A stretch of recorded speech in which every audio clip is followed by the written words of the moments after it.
Hi hello friends, welcome back to my channel. ಇವತ್ತು ಪನ್ನೀರಲ್ಲಿ ಪಾಲಕ್ ಸೊಪ್ಪು ಮತ್ತು ಪನ್ನೀರನ್ನು ಸೇರಿಸಿ ಪಾಲಕ್ ಪನ್ನೀರ್ ಮಾಡ್ತಾಯಿದ್ದೀನಿ. ಇದು ರೋಟಿ ಮತ್ತು ಚಪಾತಿಗೆ ಪೂರಿಗೆ ಕಾಂಬಿನೇಷನ್ ಆಗಿ ಚೆನ್ನಾಗಿರುತ್ತೆ.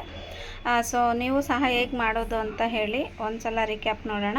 ಅದಕ್ಕಿಂತ ಮುಂಚೆ ನನ್ನ ಚಾನಲ್ ಇನ್ನೂ ಯಾರು ಸಬ್ಸ್ಕ್ರೈಬ್ ಮಾಡ್ಕೊಂಡಿಲ್ಲ, ಪ್ಲೀಸ್ ಸಬ್ಸ್ಕ್ರೈಬ್ ಮಾಡಿಕೊಂಡು ವಿಡಿಯೋಸ್ ನೋಡಿ ಫ್ರೆಂಡ್ಸ್. ವಿಡಿಯೋಸ್ ಇಷ್ಟ ಆದರೆ ಲೈಕ್ ಮಾಡಿ, ಫ್ಯಾಮಿಲಿ ಫ್ರೆಂಡ್ಸ್ ಜೊತೆ ಶೇರ್ ಮಾಡಿ.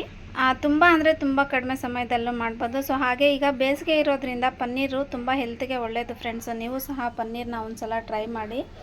ಸೊ ನೋಡಿ, ನಾನಿಲ್ಲಿ 200 ಗ್ರಾಮ್ ಅಷ್ಟು ಪನ್ನೀರ್ ತೊಗೊಬಂದಿದ್ದೆ. ಕ್ಯೂಬ್ಸ್ ಆಗಿ ಕಟ್ ಮಾಡಿ ಇಟ್ಕೊಂಡಿದ್ದೀನಿ. ಸೊ ಹಾಗೆ ಒಂದು ಕಟ್ಟು ಪಾಲಕ್ ಸೊಪ್ಪನ್ನು ಪಾಲಕ್ ಸೊಪ್ಪಿದು ಒಂದು ಕಟ್ಟನ್ನು ತೊಗೊಬಂದಿದ್ದೆ. ಸೊ ಅದನ್ನು ಸಹ ನೀರಲ್ಲಿ ಬೇಯಿಸಿ ಇಟ್ಕೊಂಡಿದ್ದೀನಿ. ಇದನ್ನು ಈಗ ಮಿಕ್ಸಿ ಮಾಡ್ಕೊಳ್ಳೋಣ. ನೋಡಿ, ಇದನ್ನು ಪೇಸ್ಟ್ ಮಾಡ್ಕೊಂಡಾಯ್ತು. ಈಗ ನಾನಿಲ್ಲಿ ಒಂದು ಬಾಣಲಿ ಬಿಸಿಗೆ ಇಟ್ಕೊಂಡಿದ್ದೀನಿ. ಇದಕ್ಕೆ ನಾನು 2 ಸ್ಪೂನ್ ಆಗಷ್ಟು ಬಟರ್ನ ಸೇರಿಸ್ತಾ ಇದ್ದೀನಿ. ನಿಮಗೆ ಬಟರ್ ಬೇಡ ಅಂತಂದರೆ ಓನ್ಲಿ ಆಯಿಲ್ ಮಾತ್ರ ಸೇರಿಸ್ಕೊಳ್ಳಿ. ಸಾಂಬಾರು ಎಣ್ಣೆ ಬರುತ್ತಲ್ವ, ಅದನ್ನು ಸೇರಿಸ್ಕೊಳ್ಳಿ. ನಾನಿಲ್ಲಿ 200 ಗ್ರಾಮ್ ಮಾಡೋದ್ರಿಂದ ಜಸ್ಟ್ ಬಟರ್ ಅಷ್ಟೇ ಸೇರಿಸ್ಕೊತಾ ಇದ್ದೀನಿ. ಸೊ ಇದೊಂದು ಸ್ವಲ್ಪ ಮೆಲ್ಟ್ ಆಗಲಿ. ಸ್ವಲ್ಪ ಎಣ್ಣೆಯಲ್ಲಿ ಫ್ರೈ ಮಾಡ್ಕೊಳ್ಳೋಣ.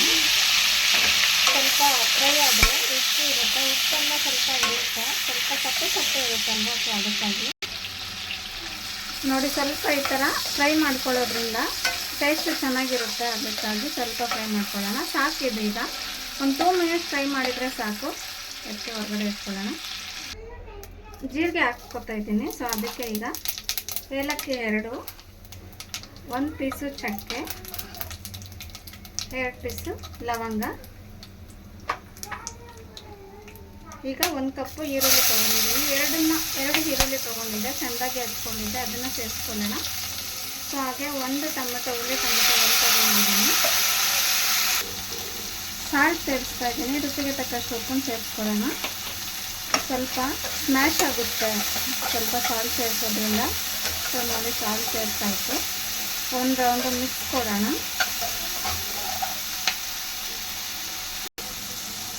ಚಿಲ್ಲಿ ಪೌಡರು 1 ಸ್ಪೂನ್ ಸೇರಿಸ್ತಾ ಇದ್ದೀನಿ. ನಿಮಗೆ ಚಿಲ್ಲಿ ಪೌಡರು ಬೇಡ ಅಂತಂದರೆ ಹಸಿಮೆಣಸಿನ್ಕಾಯಿ ಬೇಕಂದ್ರೂ ಯೂಸ್ ಮಾಡ್ಕೋಬೋದು.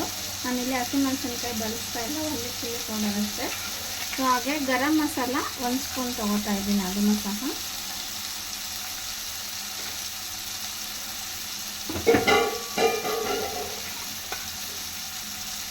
ಅರಿಶಿಣ 1/2 ಸ್ಪೂನ್ ಅರಿಶಿಣ ತೊಗೊಂಡಿದ್ದೀನಿ. ಎಲ್ಲವನ್ನು ಸೇರಿಸಿ ಸ್ವಲ್ಪ ಹಸಿ ಸ್ಮೆಲ್ ಹೋಗೋ ತನಕ ಫ್ರೈ ಮಾಡ್ಕೊಳ್ಳೋಣ. ತುಂಬ ಹೆಲ್ತ್ಗೆ ಒಳ್ಳೆಯದು ಫ್ರೆಂಡ್ಸ್, ನೀವು ಸಹ ಟ್ರೈ ಮಾಡಿ. ಕೆಲವರು ಒಬ್ಬೊಬ್ರು ಒಂದೊಂದು ರೀತಿ ಮಾಡ್ತಾರಲ್ವ, ಕೆಲವರು ಮಸಾಲೆ ರುಬ್ಬಿ ಸಹ ಮಾಡ್ತಾರೆ. ಸೊ ನಾನಿಲ್ಲಿ ಯಾವುದೇ ಮಸಾಲೆ ರುಬ್ಬಿ ಮಾಡ್ತಿಲ್ಲ. ಈಗ ನಾವು ರುಬ್ಬಿರುವಂತಹ ಪಾಲಕ್ ಸೊಪ್ಪನ್ನು ಸಹ ಸೇರಿಸ್ಕೊತಾ ಇದ್ದೀನಿ. ಸೊ ನೋಡಿ, ಅದನ್ನು ಸೇರಿಸಿ ಒಂದು ಬೌಲಲ್ಲಿ ಇಟ್ಕೊಳ್ಳೋಣ. ಸ್ವಲ್ಪ ಅದಕ್ಕೆ ನೀರು ಸೇರಿಸ್ಕೊತಾ ಇದ್ದೀನಿ. ನೀರು ಜಾಸ್ತಿ ಬೇಡ, ನಿಮಗೆ ಗ್ರೇವಿ ಟೈಪ್ ಬೇಕಂತಂದರೆ ನೀರು ಕಡಿಮೆ ತೊಗೊಳ್ಳಿ. ಸ್ವಲ್ಪ ತೆಳ್ಳಗೆ ಬೇಕು ಅಂತಂದರೆ ನೀವು ಒಂದು ಸ್ವಲ್ಪ ನೀರು ಜಾಸ್ತಿ ತೊಗೋಬೋದು. ಸೊ ನನಗೆ ಸ್ವಲ್ಪ ಗ್ರೇವಿ ಟೈಪ್ ಬೇಕು, ಹಾಗಾಗಿ ನೀರು ಸ್ವಲ್ಪ ಕಡಿಮೆ ತೊಗೊಂಡಿದ್ದೀನಿ. ನೋಡಿ ಎಷ್ಟು ಚೆನ್ನಾಗಾಗಿದೆ ಅಂತ ಹೇಳಿ. ಇದಕ್ಕೆ ಗೋಡಂಬಿನ ರುಬ್ಬಿ ಸಹ ಸೇರಿಸ್ಕೊತಾರೆ. ಫ್ರೆಶ್ ಕ್ರೀಮ್ ಇದ್ದರೆ ಫ್ರೆಶ್ ಕ್ರೀಮು ಸಹ ತೊಗೋತಾರೆ. ಸೊ ಮಕ್ಕಳು ಫ್ರೆಶ್ ಕ್ರೀಮೆಲ್ಲ ಇಷ್ಟಪಡಲ್ಲ. ಸೊ ಹಾಗಾಗಿ ನಾನು ಕ್ರೀಮೇನು ತೊಗೋತಾ ಇಲ್ಲ. ನೋಡಿ, ಕುದೀತಾ ಇದೆ. ಇದು ಆಲ್ಮೋಸ್ಟ್ ಆಗಿದೆ. ಈಗ ಒಂದು 10 ನಿಮಿಷ ಕುದಿಸ್ಕೊಂಡ್ರೆ ಸಾಕು, ರೆಡಿ ಆಗುತ್ತೆ. ಯಾಕಂದರೆ ಪಾಲಕ್ ಸೊಪ್ಪು ನಾವು ಫಸ್ಟೇ ಬೇಯಿಸ್ಕೊಂಡಿರ್ತೀವಲ್ವ, ಹಾಗಾಗಿ ಹೆಲ್ತಿಗೆ ತುಂಬ ಒಳ್ಳೆಯದು ಫ್ರೆಂಡ್ಸ್ ಪಾಲಕ್ ಸೊಪ್ಪು. ನಿಮಗೂ ಇಷ್ಟ ಆಗ್ಬೋದು. ಸೊ ಹಾಗೆ ಪನ್ನೀರು ಸಹ ಹೆಲ್ತಿಗೆ ತುಂಬ ಒಳ್ಳೆಯದು. ನೋಡಿ, ಪನ್ನೀರನ್ನ ಈಗ ಸೇರಿಸ್ತಾ ಇದ್ದೀನಿ. ಜಸ್ಟ್ ಪನ್ನೀರು ನಾವೊಂದು 5 ನಿಮಿಷ ಇರೋ ಟೈಮಲ್ಲಿ ಹಾಕ್ಕೊಂಡ್ರೆ ಸಾಕಾಗುತ್ತೆ. ಪನ್ನೀರ್ ಹಾಕಿದ ಮೇಲೆ ನಾವು ಜಾಸ್ತಿ ಏನು ಬೇಯಿಸೋದು ಬೇಡ. ಲಿಡ್ ಕ್ಲೋಸ್ ಮಾಡಿ ಜಸ್ಟ್ ಒಂದು 2 ಮಿನಿಟ್ಸ್ ಕುಕ್ ಮಾಡಿಕೊಂಡ್ರೆ ಸಾಕು. ನೋಡಿದ್ರಲ್ವ, ರೆಡಿ ಆಯಿತು. ಇವಾಗ ರುಚಿಕರವಾದಂಥ ಪಾಲಕ್ ಪನ್ನೀರ್ ರೆಡಿ ಆಯಿತು. ಚಪಾತಿ, ರೋಟಿ ಮತ್ತು ಇಡ್ಲಿ, ದೋಸೆಗೆ ಎಲ್ಲದಕ್ಕೂ ತುಂಬ ಚೆನ್ನಾಗಿರುತ್ತೆ. ನೀವು ಟ್ರೈ ಮಾಡಿ, ನಿಮಗೂ ಇಷ್ಟ ಆಗ್ಬೋದು. ಲಾಸ್ಟಲ್ಲಿ ಕೊತ್ತಂಬರಿ ಸೇರಿಸ್ಕೊಳ್ಳೋಣ. ನೋಡಿ, ರೆಡಿ ಆಯಿತು ಪಾಲಕ್ ಪನ್ನೀರು. ಸ್ಟವ್ ಆಫ್ ಮಾಡ್ಕೊಂಡಿದ್ದೀನಿ ಈಗ ನಾನು.